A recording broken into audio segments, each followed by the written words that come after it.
इतनी बात यहाँ तक समझ आ गई।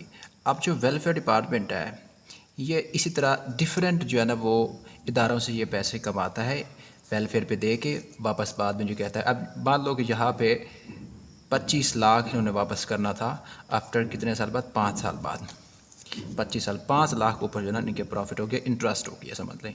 इसी तरह फिर बाकी इदारों से भी, जैसे फार्मिंग सोसाइटी हो गई, हाउसिंग हो गई, कंस्ट्रक्शन हो गई, रिटेलर हो गई, सबसे ये जो है ना पैसा देते हैं, फिर वापस भी लेते हैं। अब इसमें होता ये है कि 20 मेंबर्स में से हर एक मेंबर ने 1 लाख रुपया लिया था अपने अपने कंस्ट्रक्शन के डिपार्टमेंट्स के लिए। अब इसमें 10 लोग जो है ना अपने प्रॉफिट के साथ जो है ना वो इसको रिटर्न कर देते हैं ये पैसे, और यहाँ पे 10 लाख का जो कर्ज है वो पीछे रह जाता है। अब सोसाइटी ने दिया था टोटल 20 लाख, तो उसका पीछे 10 लाख अभी रह चुका है। अब ये 10 लाख अगर मेंबर नहीं देते तो इसको लॉस है, लेकिन इसने आगे पैसे देने हैं रिटेलर सोसाइटी को, कंस्ट्रक्शन सोसाइटी को, रियल एस्टेट को, फार्मर सोसाइटी को, ठीक है, इस तरह के दूसरे जो है डिपार्टमेंट बिजनेस चला रहे हैं। अब इसको 10 लाख का खसारा तो नहीं करना। अब इसके पास 2 ऑप्शन है। एक, जो वेलफेयर डिपार्टमेंट के जो मेंबर्स होते हैं, मतलब जो शेयर में यहाँ पे रखते हैं, तो उनको शेयर कैपिटल्स बोला जाता है। शेयर कैपिटल्स, मान लो कि यहाँ पे जो है 10 मेंबर्स मिल के इस डिपार्टमेंट को चला रहे हैं, तो हर बंदे ने 50-50 लाख, 40-40 लाख शेयर किया होगा, उसके हिसाब से फिर प्रॉफिट लेते होंगे। या फिर दूसरा होता है कि इनके पास प्रॉफिट होता है, जो ये जिस तरह करके एजुकेशन से 5 लाख ऊपर लेना था तो ये इनका प्रॉफिट है, इसी तरह बाकी से भी लेते होंगे। अब ये प्रॉफिट होता है, जब इसको इकट्ठा किया जाता है तो ये रिज़र्व फंड कहलाता है, ठीक है, जो प्रॉफिट होता है। अब 2 इनके पास ऑप्शन है, या तो ये शेयर कैपिटल, ये मेंबर्स जो हैं, जो इसके जो ऑनर हैं, ये मिल के पैसा दें कुछ, मतलब 2.5 लाख यहाँ पे, 5 लाख ये वाला दें, और 5 लाख ये रिज़र्व फंड पे जो इनका बैंक है, जो सेंट्रल बैंक का है, जो भी कह लें इसको, तो यहाँ से ले, तो ये ना इनका ये 10 लाख पूरा हो सकता है। तो फिर ये आगे वेलफेयर का काम कर सकते हैं, ठीक है ना। इसकी एक एग्जाम्पल पे सादा और 3 एग्जाम्पल दो ना। एक बच्चा होता है ना, बच्चा जो गांव में होता है, तो वो साइकिल चलाता है या किताबें लेता है या टॉयज़ लेता है। अब बच्चा जब अपनी माँ से पैसे लेता है तो छोटा सा वो गल्ला बना लेता है, हर रोज़ जो है वो 5 रुपये इसमें रखता रहता है। अब पैसे इस पर वो जमा कर रहा है, 30 दिन, 50 दिन, 60 दिन जमा करता है कि वो कोई क्या करेगा, या तो साइकिल लेगा, या फिर बैग लेगा, या फिर कोई ऐसी चीज़ लेगा बाद में चल के। अब यह है इसका रिज़र्व फंड। ये जो बॉक्स है इसका रिज़र्व फंड कहलाएगा। ये मतलब ये इसके पास बचा रहा है अपनी सेविंग में से पैसे, लेकिन माँ इसको कहती है कि आपने इसका ताला नहीं खोला, अबू कहते हैं कि इसका ताला नहीं खोला क्योंकि आप पैसे ज़ाया कर दो कि बच्चे हो, तो ये हमारी कस्टडी में दे दो। ये इनकी कस्टडी में चला जाता है। लेकिन अब बच्चे के पास एक छोटा सा गला बना है जहाँ से ये पैसे डाल देता है, टी पे डालता है या वैसे डालता है। अब होता यह है कि जब इसकी साइकिल लेने की बारी होती है तो इसका ज़्यादा बैग ख़राब हो जाता है, जूते फट जाते हैं। अब ये जो रिज़र्व पैसे पड़े थे, माँ कहती है ठीक है तुम्हारा बैग फट गया तो इसी में से उठा लो ना।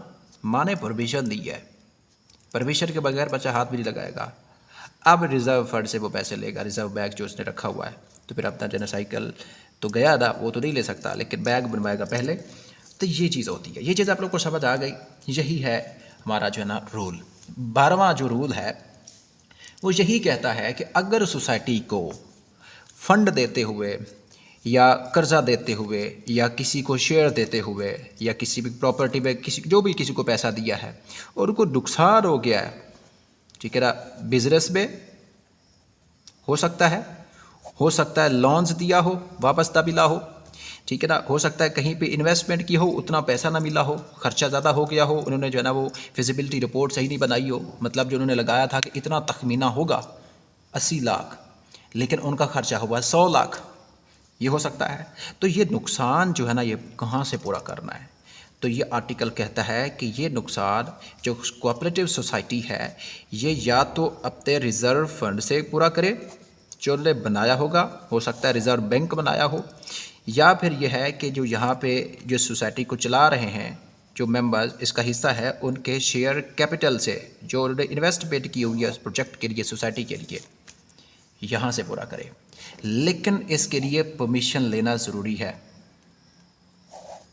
किस किस की परमिशन लेना ज़रूरी है वो आपको बताता हूँ। इसकी जो है 3 से 4 शिक्के हैं, मतलब इसकी सब इसके पॉइंट्स हैं, समझ लें। पहली शर्त ये कहती है कि ये नुकसान जो हो गया ना, जनरल मीटिंग बुलाई जाएगी, जनरल मीटिंग में डिसाइड होगा कि क्या करना है। जनरल मीटिंग के बगैर कुछ भी नहीं हो सकता, विदाउट जनरल मीटिंग परमिशन। आप लोगों को पता है जनरल मीटिंग या तो जो रजिस्ट्रार करेगा या फिर सिविल हाई अथॉरिटी करेगी। दूसरा ये है, अब इसमें दूसरी क्लास ये कहती है कि अगर ये कोऑपरेटिव सोसाइटी एक सेंट्रल बैंक का हिस्सा हो सकती है, सेंट्रल बैंक का हिस्सा होती है, वहाँ पे इस रूल में लिखा होगा अफिलिएटेड का वर्ड।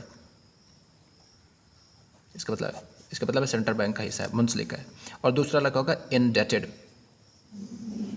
इनडेट का मतलब होता है कर्जा।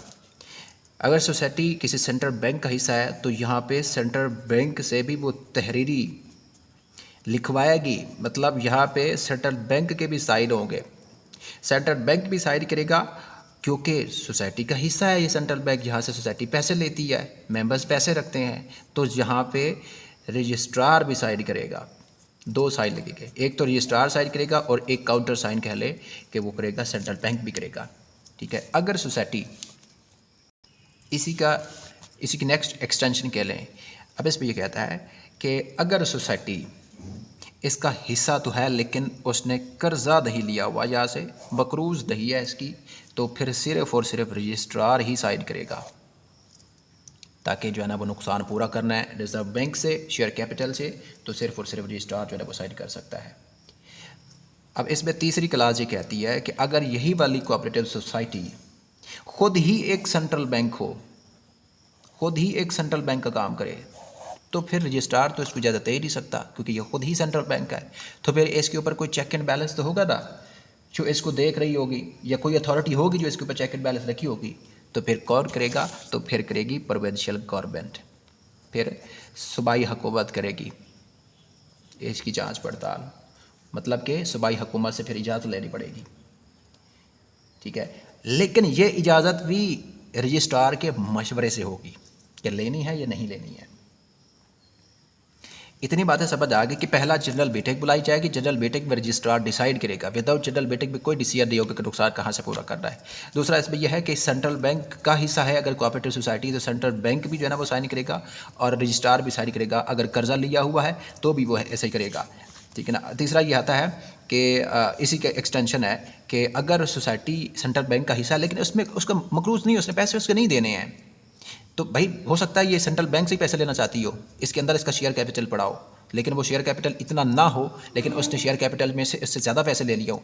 फॉर एग्जाम्पल इसने 1 लाख यहाँ पे रखा था, लेकिन 5 लाख इन्होंने सोसाइटी ने यहाँ से निकलवा लिया, तो 4 लाख तो पहले मकरूज है, यहाँ पे पहले 4 लाख पे करे। ठीक है ना। अदर यहाँ पे और कर्जा लेना है तो फिर यहाँ पे साइन तो करना पड़ेंगे रजिस्ट्रार को। तीसरा है कि अगर सोसाइटी खुद सेंट्रल बैंक है तो फिर प्रोविंशियल गवर्नमेंट की जो है ना वो इजाज़त चाहिए होगी, उनकी परमिशन चाहिए होगी। इसी को थोड़ा सा आगे बढ़ाना है। यहाँ पे वर्ड लिखा होता है प्रोवाइडेड दैट। ठीक है ना। ये प्रोवाइडेड है, ये शर्तें होती है, ये कंडीशंस होती हैं। अब ठीक है, ये तीनों पॉइंट्स क्लियर हो गए। ठीक है। इन्होंने पैसे रिजर्व बैंक से भी ले लिए या फिर सेंट्रल बैंक से लिए या फिर जो है ना वो शेयर कैपिटल से, जहाँ से भी लिए सोसाइटी ने पैसे ले लिए। लेकिन इसमें आगे फिर 2 ऑप्शन है, यहाँ पे असिस्टेंट रजिस्ट्रार या फिर रजिस्ट्रार। ये सोसाइटी को बावर कराता है कि जो पैसे आपने नुकसान के लिए रिजर्व बैंक, रिजर्व फंड या फिर शेयर कैपिटल से लिए हैं, तो मेक श्योर करना है कि ये सोसाइटी फ्यूचर में साल बाद 2 साल बाद जब इसको प्रॉफिट अच्छा होगा तो ये पैसे वापस करेगी, इसी में से वापस करेगी।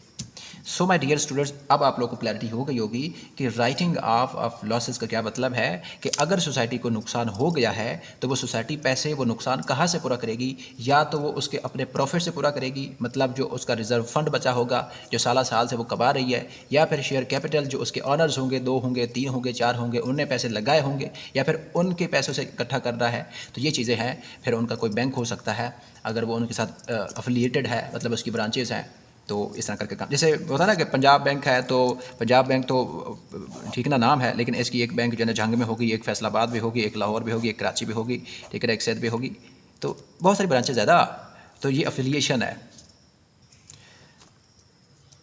नेक्स्ट रूल है 13, यह है इंटर ब्लेंडिंग का। इंटर ब्लेंडिंग,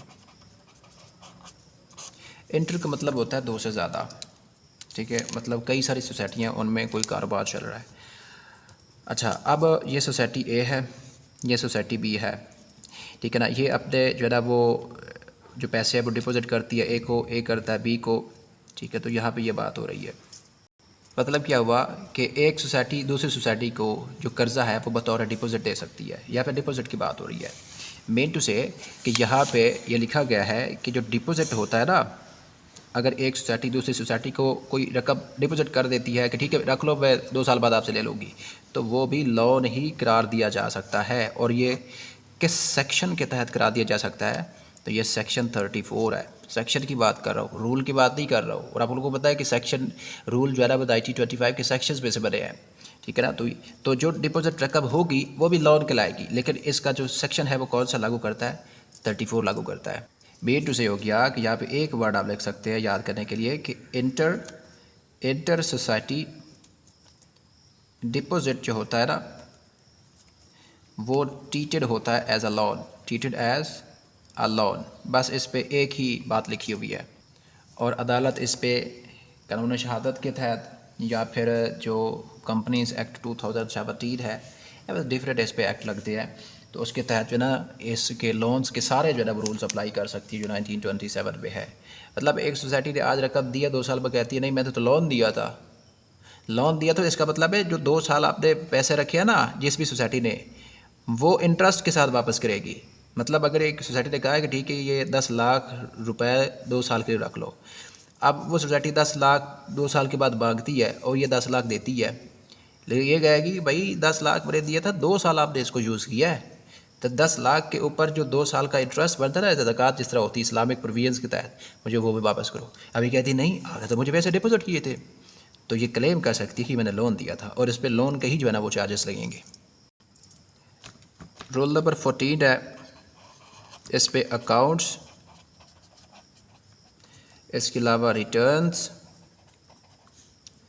और डॉक्यूमेंट्स की बात हो रही है, ठीक है। लेकिन इस पे सोसाइटी की जो बात होती है ना वो क्रेडिट सोसाइटी की बात होती है, क्रेडिट सोसाइटी की बात होती है। ये आप लोगों ने याद रखना है, इस रोल पे सिर्फ और सिर्फ क्रेडिट सोसाइटी की बात हो रही है। अब क्रेडिट सोसाइटी में अब इसमें बताया जा रहा है कि कौन से अकाउंट्स या कौन से डॉक्यूमेंट्स या कौन सी बुक्स जो है ना यहाँ पे क्रेडिट सोसाइटी के अंदर होती है। तो ये आप रूल में से देख लीजिएगा, जस्ट इसके नाम्स है। जिस तरह मैं आपको बता देता हूँ कि जो एक रजिस्टर होता है जो मेंबर्स उसमें काम करते हैं, ठीक है ना। एक शेयर्स का रजिस्टर होता है, इसके अलावा एक ये कह लें कि ट्रांसफ़र का रजिस्टर होता है, एक कैश अकाउंट होता है, मेंबर्स का लोन अकाउंट होता है, डिपॉजिट का अकाउंट होता है, लोन का रजिस्टर होता है, इंटरेस्ट अकाउंट्स होते हैं, एक्सपेंस का अकाउंट है, बैंक अकाउंट है, कैशियर है, ठीक है ना, मिनी बुक है। इस तरह करके जो है ना वो जो नाम आप लोगों ने जैसे याद कर रहे हैं, इसमें कोई और चीज़ नहीं है, इसमें कोई समझाने वाली चीज़ नहीं है, बस इसके आप लोगों ने नाम याद करने हैं। ये रूल इस तरह करके हो जाएगा। आगे रूल नंबर 15। रोल नंबर 15 का जो टाइटल है बाई होम